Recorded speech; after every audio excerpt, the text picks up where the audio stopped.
শেখ ফরিদ রহমতুল্লাহ আলাইহি একদিন রাস্তা দিয়ে যাচ্ছিলেন।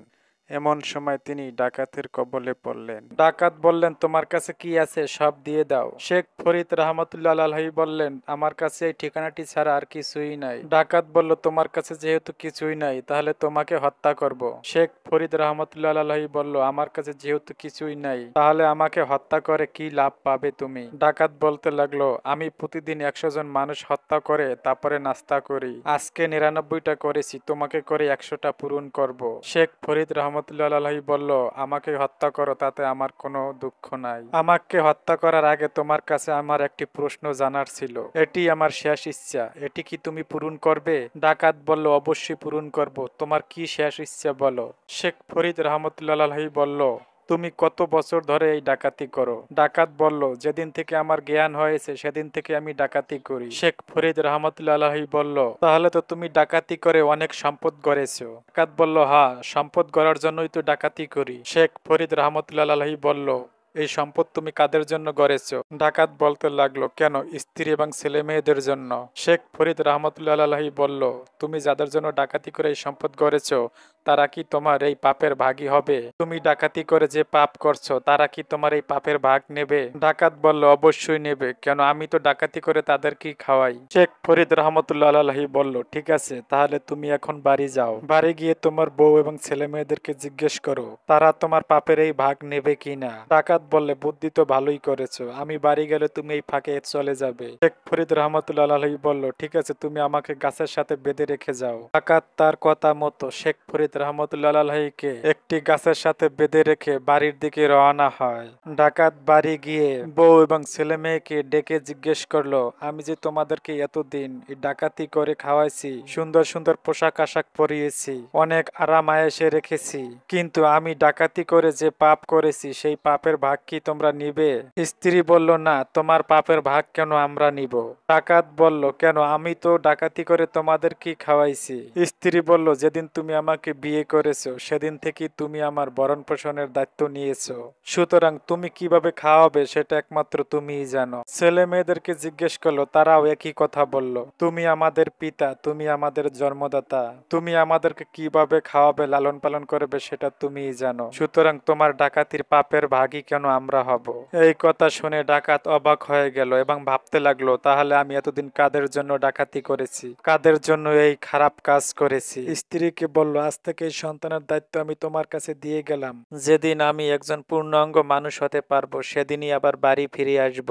এই কথা বলে ডাকাত ঘর থেকে বের হয়ে শেখ ফরিদ রহমতুল্লাহের কাছে চলে এলো। ডাকাত শেখ ফরিদ রহমতুল্লাহকে বলল, আমিও আপনার মতো আল্লাহর প্রিয় বান্দা হতে চাই।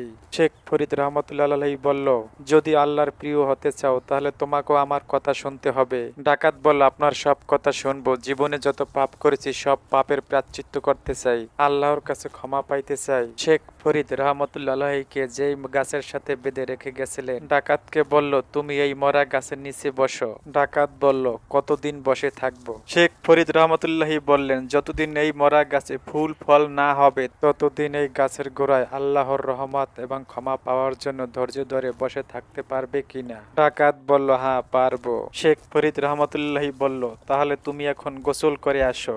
ডাকাত গোসল করে আসলো। শেখ ফরিদ রহমতুল্লাহ আলাইহি ডাকাতকে কালিমা পড়াইয়ে মুসলমান বানালো এবং তোবা পড়ালো, তারপরে গাছের নিচে বসাইয়ে দিল। শেখ ফরিদ রহমতুল্লাহ আলাইহি বলল, যেদিন দেখবা এই গাছে সবুজ পাতা বের হয়েছে সেদিন বুঝবা আল্লাহ তোমার জীবনের গুনাহ মাফ করে দিয়েছে। ডাকাত গাছের নিচে বসে যখন নামাজের সময় হয় তখন নামাজ আদায় করে এবং আল্লাহর জিকির করতে থাকে। 12 বছর পর শেখ ফরিদ রহমতুল্লাহ আলাইহি আবার ওই একই পথ দিয়ে আসতেছিলেন। দেখেন ডাকাত ওই গাছের নিচে বসে আছে। শেখ ফরিদ রহমতুল্লাহি ডাকাতকে ডাক দিল, নিজাম। ডাকাত উঠে দাঁড়ালো। দাঁড়িয়ে ডাকাত বলতে লাগলো, হুজুর, আপনি আসছেন, আমি আপনার অপেক্ষায় ছিলাম। হুজুর বলেন না আল্লাহ কি আমাকে মাফ করেছে?